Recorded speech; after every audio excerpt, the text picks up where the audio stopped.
Hi, my name is Christopher Showerman. I play Sir Danvers in the concert version of Jekyll and Hyde, the P3 production that's one night only. And if you want to learn more about this production, listen to this next conversation. When did you first fall in love with theater, and when did you know you had to be part of the theater world? My first memory of theater, I was in a play in kindergarten, and uh, I didn't really know what I was doing at 5 years old, but I knew that I was getting a lot of positive attention, and my classmates were laughing and cheering. So I thought, whatever this is, I want more of that. And so at five, that's probably when I first got bit by the bug, and then I had to figure out what that bug was. Um, and I spent a lot of time in music after that. I went to college for music, um, and taught music for a few years, but then came back to acting on the stage a lot through musicals and then straight plays as well. So when did you fall in love with the acting and singing, and when did it go from an interest to obsession? Hmm, that's a good question. I don't even know if I'm obsessed right now. I love it. I've always loved it, and singing. I remember my mom was a music teacher. She was a music teacher in the public schools, and she was a piano teacher as well. And so, just just by being around that all the time, there was an expectation that my brother and I would need to be musical and need to perform. And like any other kid or most other kids at that age, we were, you know, had the same stage fright and the same performance anxieties that other people do when, there's expectations put on you. But that performance anxiety slowly morphs somewhere along the way into more excitement. It's still the same energy, but it's perceived differently. Going from, oh my God, I'm gonna be shown as a fraud, to wow, I'm really looking forward to getting to perform this, and I can tell I'm looking forward to it by all the energy that I feel in the form of butterflies and my stomach flipping over. So I yeah, as far back as I can remember, um, I've had some degree of that, of looking forward to being in front of people. And I think the biggest aphrodisiac, as far as performing goes, is laughter. Um, when you're performing live, that's the one time when you know immediately if you're connecting with the audience, if what you're hopefully you're trying to be funny, um, or that was your goal. And that's the one time when you immediately know that what you did worked or didn't work, is when you hear laughter. And that becomes a bit of a drug for a lot of us performers, is feeling that energy come back from the audience to know, oh great, that landed or that worked. And to add on to that, the theater experience, why is it such a unique format, both for the actors and for the audience? The theater experience is unique because we're both in the same room. We're both participating. When I say both, I mean performers and the audience.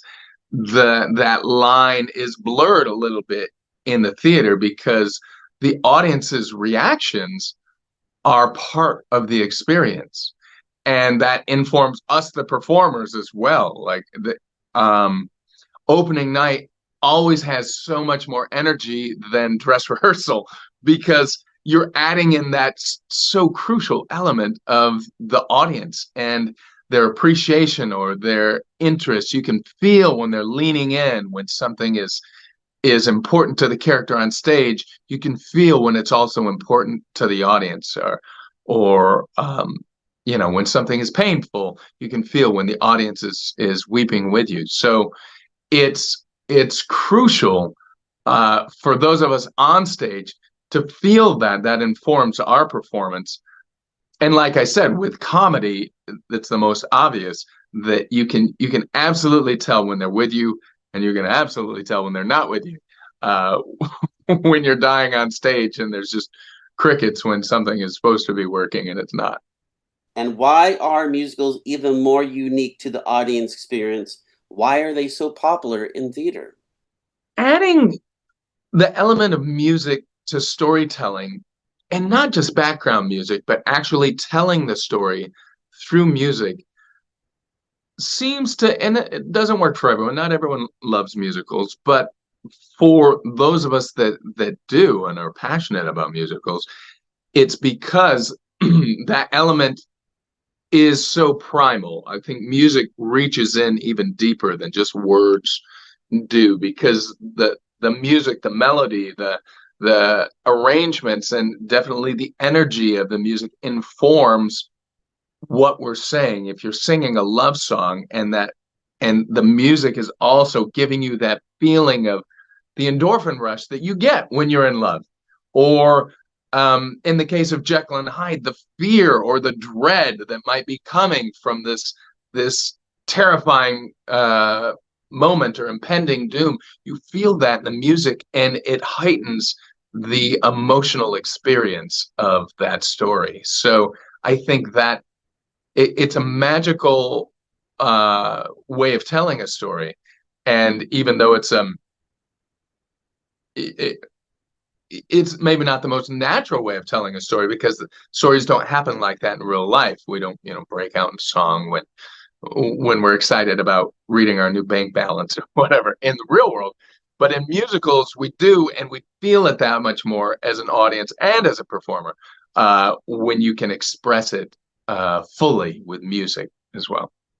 Tell us about the P3 Theater Company. Why do you like working with this theater company, and why is it such unique theater to work with?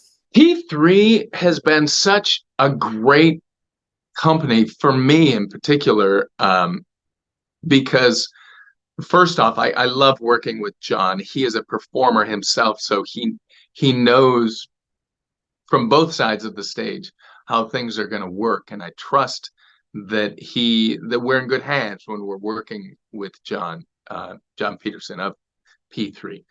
And this will be my third thing that I've done under P3 now. And John is fearless with tackling some of the biggest and most daunting tasks, like Jekyll and Hyde. Jekyll and Hyde is a huge undertaking. Um, and even though this is going to be a little bit more of a concert style of of the presentation, it's still a really big undertaking. And I love that he's so passionate about the material and about getting it out there, that he will throw caution to the wind and say, we're going to do this. We're just going to, I know enough he knows enough people where he can get us all together and make magical things happen, that on a magically small budget, on a shoestring budget, or a wing and a prayer. And he's like, well, everybody, the thing that we have a ton of is passion and talent. He knows a lot of talented people, so those are his resources. And when you have passionate people that are also very talented, and John knows all those people, he can put them all together and make things happen. Uh, and it defies a lot of conventional thinking about what is possible with limited resources.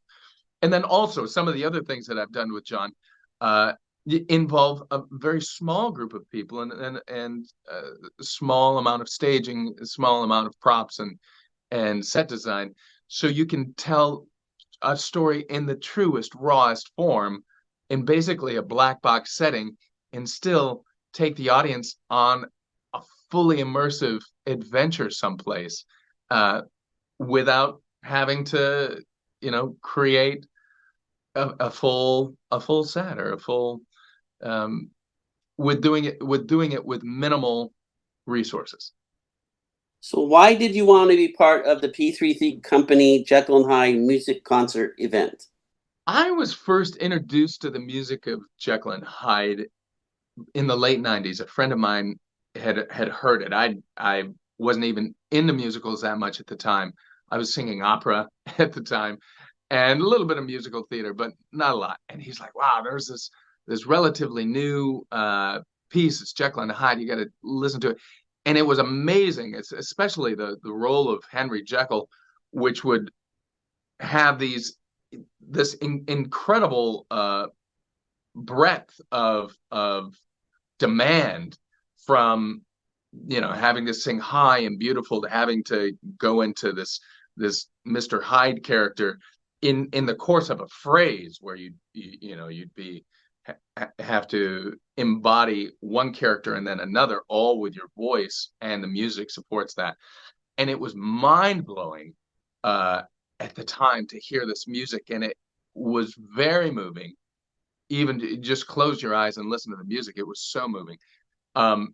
So it was always in my head that I would love to be a part of Jekyll and Hyde. And I actually this summer had just had a conversation with a friend. He said, well, what would you love to do? And I said, well, one of the things I'd love to do is Jekyll and Hyde. And then, almost as if on cue, a few days later, John reaches out and says, oh, by the way, we're doing Jekyll and Hyde, and I'd love to have you be a part of it. I play Sir Danvers in this production, and even though it's not nearly as demanding of a role, which I'm actually grateful for at this time, it's great to just be a part of that storytelling, especially in this concert fashion this time around. So I'm very, very grateful for that. Tell us a little more about your character, the beginning of the story, the atmosphere that's about to happen at the beginning of the story with your character. So the setup, the story takes place in the late 1800s in England, and my character, Sir Danvers, is an aristocrat. He's well off. He's well-to-do. He has a beautiful daughter that is engaged to be married to Dr. Henry Jekyll. And Jekyll is a very well-respected and renowned for his brilliance doctor, and also renowned for his good heart. Like, we all trust him and believe that he wants the best for humanity. So the fact that my daughter is planning on marrying him is a big boon for the family. We all love Henry and his work and his passion to make life better for everyone. But it's, of course, that passion that gets everyone in trouble in the end. So that's sort of the setup going into the story. Why do you think Jekyll and Hyde, the musical, aside from its great music, why is it still a relevant story today? What a fun question. Jekyll and Hyde is relevant today because it unmasks, and very frankly, so in some of the music, there's a great series of songs, all called Facade, which unmask all of us. We all have a part of ourselves that is just more polite to keep hidden. Our id, if you will, that animalistic drive that keeps all of us going. And then we have our civilized front that we like to put out there, and that we like to share the certain mask with each other to go, I'm a good person, or I'm very smart, or I'm interested in the well-being of my community. But all of us have something inside that's a little more animal, and we work to, when we're born, that animalisticness is much more on the outside, where we all want to survive and we'll do whatever it takes to survive, and we cry and we act out to get our needs met. And as we grow up, and as we hopefully become more civilized and more assimilated into society, we find out that there are different ways to get our needs met in a much more elegant or much more acceptable way. But deep down, we all still have this drive, this self-serving drive at the very core of all of life. The first rule of life and the first rule of nature is self-preservation. And we all have that, whether we want to think of ourselves as altruistic or not. Beneath all of that is this self-preservation, and that is what Jekyll and Hyde is about. It's, on the front, it's this fun story of this character that's chemically come to thin the veil between his animalistic side and his civilized side. But really, we can all relate to it because we all have these competing drives within us. And it gets back to the age-old question, which you have these two wolves inside of you, and one is for good and one is for evil, and which wolf will win? And the answer is, of course, well, the one that you feed, the one that you support. And so Mr. Hyde feeds the more savage wolf. Is Sure. there an underlying message in Jekyll and Hyde? The underlying message in Jekyll and Hyde is that none of us is beyond the dark side. We all have a dark side. And it's easy to point at Dr. Jekyll and go, oh, look, he's the monster. But if you really sit with the story, you'll realize we're all that monster. He's just the one that maybe in one way, he might even be the more altruistic of all of us because he's the most honest. He puts it out there and says, I am this monster, whereas the rest of us hide it. The rest of us keep it hidden. So it's acknowledging your dark side. And why is Jekyll and Hyde such a fan favorite? Jekyll and Hyde is a fan favorite because it's kind of unique in the sense that it's a horror musical. It is a dark gothic story, and there's not a lot of that in musical theater. So it tends to stand out, and there's not much else that can compete, and it does it in such a magnificent way. The music is beautiful and complicated and breathtaking and technically incredibly demanding. And when executed well, it's a magnificent piece that stays with you a long time. What are you looking forward when you are performing live in the church, Jekyll Hyde the concert? Well, the things that I'm looking forward to when we're actually performing in the space, because we haven't rehearsed at this point. At this point, while we're doing this interview, we haven't yet rehearsed in the space in the church. And one of the things that helps to make that experience is the actual space that we're in. So one of the things that I'm looking very forward to are the acoustics of the room and the feel of the room.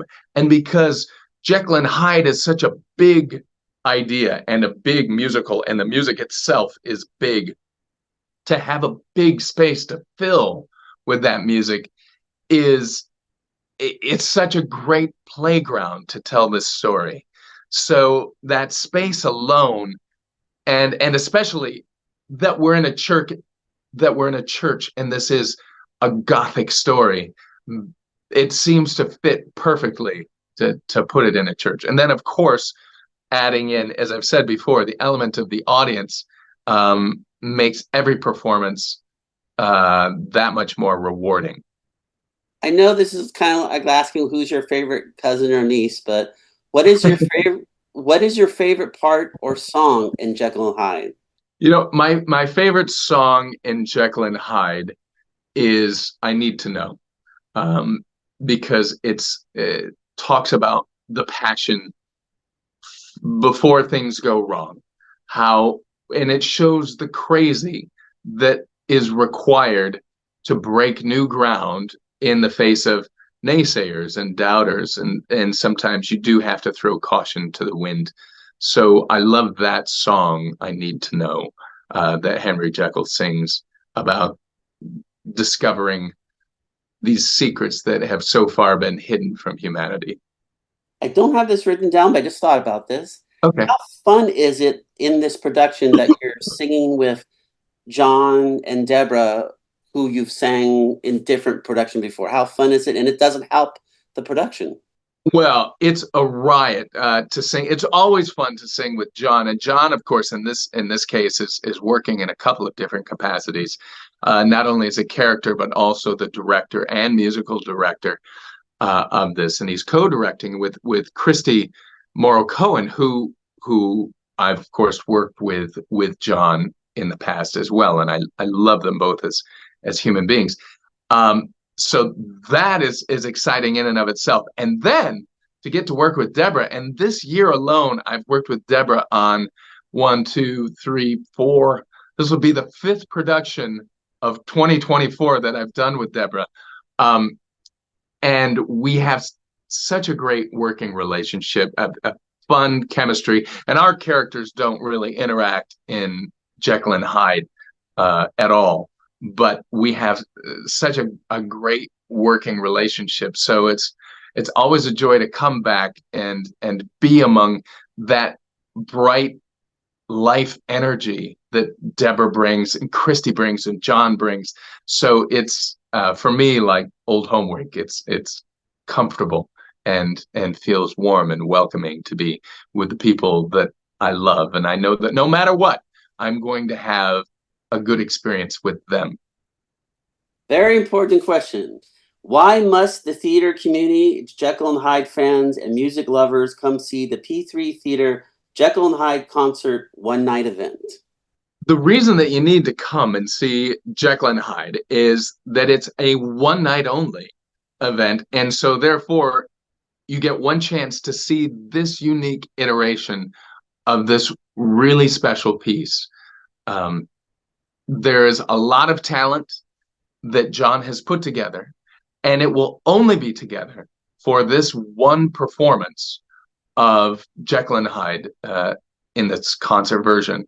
So it's your one opportunity to get to hear EL playing Jekyll, and to get to hear what John has put together with his musical direction, Christy with her directing on it, and the rest of us that are filling out the cast.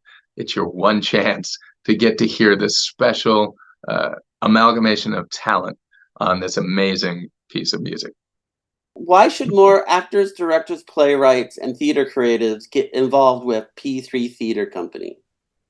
P3 Theater Company it operates so lightly that it can maneuver in and out of different situations very quickly. And I think it's a great opportunity for creatives to get to try a lot of different types of material, because, like I said before, John is fearless about tackling different undertakings, and he's also very supportive in collaborating with other creatives. So when you're working with John, it's not just the John Peterson show. It's John pulling the best out of everybody, whether he's the director or he's just there. He encourages everybody to bring, and that's why you're there. And he knows that he's brought you in or hired you in because he already believes in your artistic ability and talent, and he wants you to express that. And isn't that what we all want as creatives, is to express that spark that we want to share with the world? I always ask this next question because people should donate to his theater also. So I always ask the question, why are theaters like P3 Theater Company so important to the community and needs the help and support from the local community?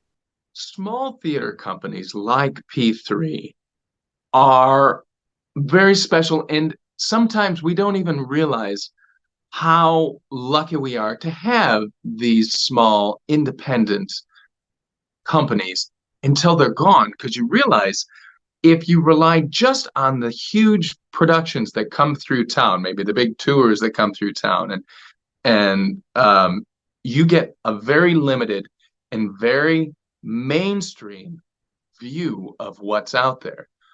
So we might get the same thing over and over again with the larger companies, because they have to hedge their bets on what they can. Those are very expensive productions, and they have to make sure they can make their money back. And first and foremost, the larger companies are a business. They're for profit, and they choose their material based on that. And although the smaller companies need to make a profit too, because they are smaller and can operate much lighter, they can take bigger risks, and they can bring a bigger cultural palette and a cultural offering to communities like this. So it's important, A, to go see companies like P3 because you're going to get a wider view of what's available and what's out there. You're going to walk away culturally richer than you were before. But B, it's important because we want to support those small companies, because without those companies, you're stuck with the mainstream stuff that comes through. And no shade to the big companies that stay mainstream. They have to make a profit. They can't afford to take risks like companies like P3 can. And so support companies like P3 that bring you a wider palette of cultural offerings in your theater world. Hi, I'm Christopher Showerman. I play Sir Danvers in the P3 production of Jekyll and Hyde, the concert version, on October 26th in Long Beach. Come to see it because it's your only chance to see it. And if not, Mr. Hyde will come and hunt you down. We'll see you at the theater.